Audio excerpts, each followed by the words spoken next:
Boa noite a todos, senhoras e senhores que nos acompanham nessa discussão fascinante do dia de hoje sobre Nietzsche e a religião. Hoje nós estamos aqui para desvendar as camadas complexas das ideias de Nietzsche sobre religião, sua crítica à moralidade cristã e o legado dessas ideias na cultura contemporânea. Nós estamos aqui com nossos convidados especiais, mergulhadores profundos dessas questões, Henrique, João e Lucas. Sem mais delongas, vamos começar primeiramente com o João, um estudante da faculdade da USP. Bem, pode falar, João. Opa, muito obrigado, Caio. Bom, então vamos começar, né? O Nietzsche, ele é uma figura basicamente central assim, na filosofia moderna, né? Ele é conhecido por desafiar as convenções religiosas e morais de sua época, sendo um dos filósofos mais importantes, assim. Sua afirmação, Deus está morto, ela é mal compreendida, sabe? Ela não é simplesmente uma negação, assim, da existência de Deus. Ela é mais uma observação crítica sobre como a sociedade moderna havia se distanciado das práticas religiosas tradicionais, tornando-se pós-religiosa. O Nietzsche, ele via isso como uma oportunidade para, assim, reavaliar os valores morais e éticos fora do contexto religioso. Bem, agora o Henrique quer falar? Pode falar, Henrique, você é um pesquisador, um grande professor da faculdade da Unicamp. Bom, muito obrigado, Caio. Mas eu gostaria de só adicionar um pouco que, na verdade, no ponto de vista teológico, é muito importante destacar que o Nietzsche não estava atacando a espiritualidade ou a fé em si, mas sim criticando uma instituição religiosa, que ele via como corrupta e moralmente decadente. Bom, ele desafiava os fiéis a buscar um entendimento mais profundo e pessoal da sua fé, em vez de seguir cegamente doutrinas impostas. Ótimo ponto, Henrique. Agora com você, Lucas, um ótimo escritor e autor, né, da franquia da Nickelodeon. Pode falar, Lucas. Bom, eu só queria falar que é precisamente nesse ponto que Nietzsche se torna uma figura tão influente na cultura e na literatura. A sua crítica à religião e moralidade não se limitou apenas ao debate filosófico. Ela permeou a arte, inspirando escritores, poetas e artistas a questionar as normas sociais e explorar temas de individualismo, liberdade e existencialismo. Bem, galera, agora que a gente estabeleceu o cenário com as perspectivas iniciais dos nossos convidados, vamos abrir aqui um debate. João, você mencionou a moralidade de rebanho como um conceito-chave na crítica de Nietzsche à religião. Você, por acaso, poderia explicar sobre isso e como isso se relaciona com a ideia de superação do indivíduo, propriamente dito? Opa, claro, Caio. Tá, então vamos lá, né? Nietzsche, ele argumentava que a moralidade tradicional, né? Especialmente quando a gente fala da moralidade tradicional, ele está se referindo à moralidade promovida pela religião cristã, né? Bom, ela incentivava o conformismo e a mediocridade, né? E isso basicamente é o que ele chamava de moralidade de rebanho. E o Nietzsche, ele via isso como um obstáculo ao potencial humano pleno. E assim, né, em contraste a isso, ele propôs o conceito do Übermensch. Foi mal, não sei como eu falar isso exatamente, mano. Mas enfim, isso aí é basicamente o conceito do super-homem. É alguém que supera as normas sociais e as morais vigentes para criar os seus próprios valores. Desculpa, mas me permita intrometer aqui, é que, embora eu concorde que Nietzsche criticava o conformismo promovido pela moralidade religiosa, é crucial entender que sua crítica não se destinava a desvalorizar a busca por significado ou propósito espiritual. Ele estava mais interessado em promover uma reflexão crítica sobre as crenças e valores que aceitamos. Lembrando que essa crítica teve um eco profundo na cultura, levando muitos a questionar não apenas suas crenças religiosas, mas também os fundamentos da moralidade e da ética na sociedade moderna. A influência de Nietzsche pode ser vista em movimentos literários e artísticos ao longo do século XX e além.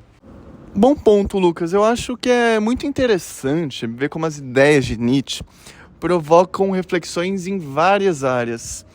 Bem, Henrique, você que mencionou a importância de reflexão crítica sobre nossas crenças, como você vê isso se aplicando no contexto da fé contemporânea? Bom, no mundo contemporâneo, onde enfrentamos uma pluralidade de crenças e valores, a mensagem de Nietzsche nos convida a abordar nossa fé com um olhar crítico e questionador. Isso não significa abandonar a fé, mas sim buscar um entendimento mais profundo e pessoal dela, transcendendo as interpretações dogmáticas.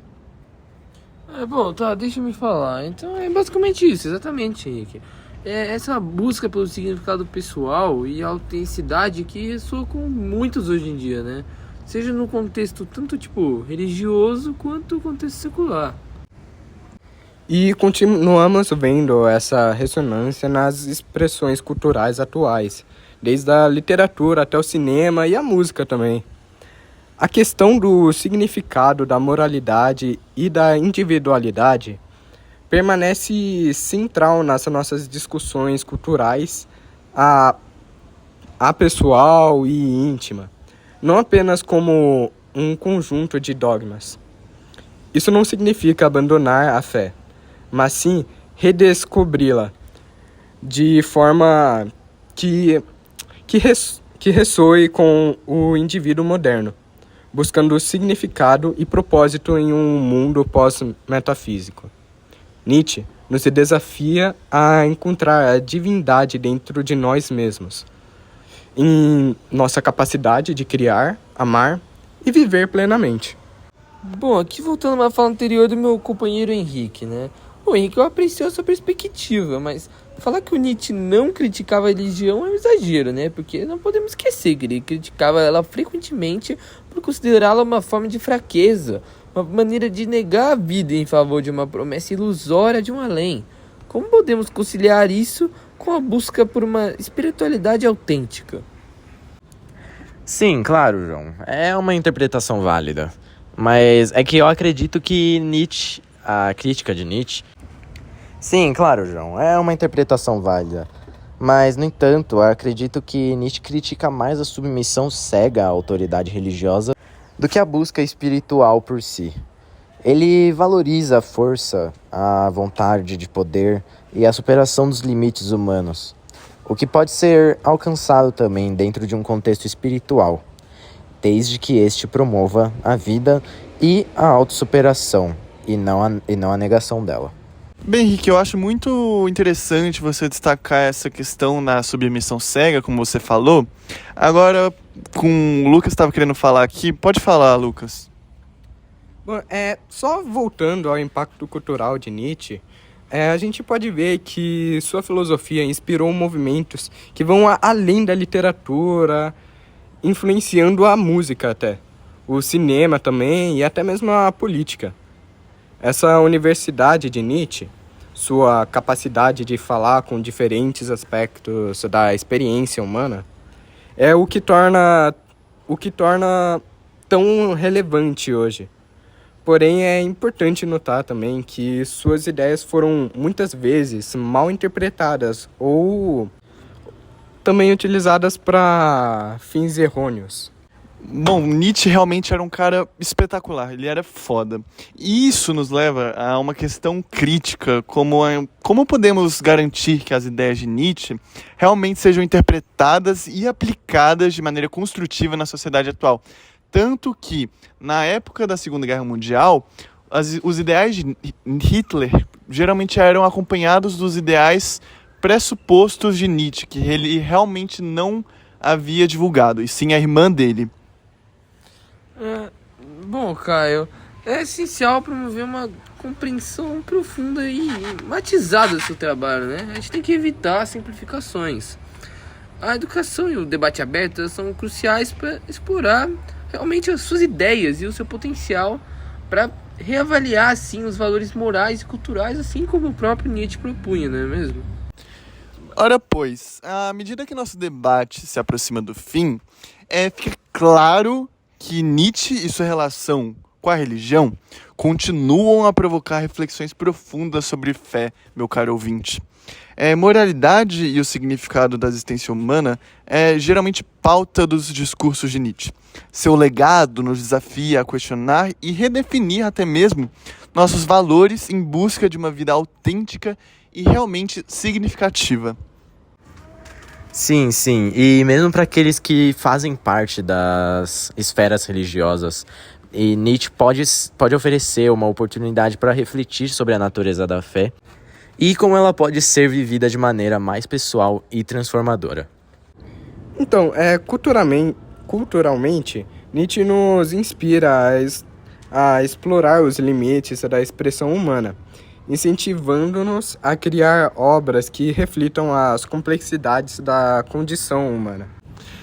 Bem, meus companheiros, infelizmente eu irei ter que encerrar o podcast aqui.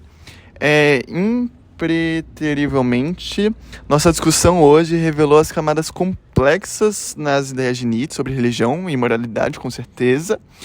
Além de que a gente viu como suas críticas não eram um ataque à fé em si, mas um convite para repensar como que nós abordamos nossas crenças, né?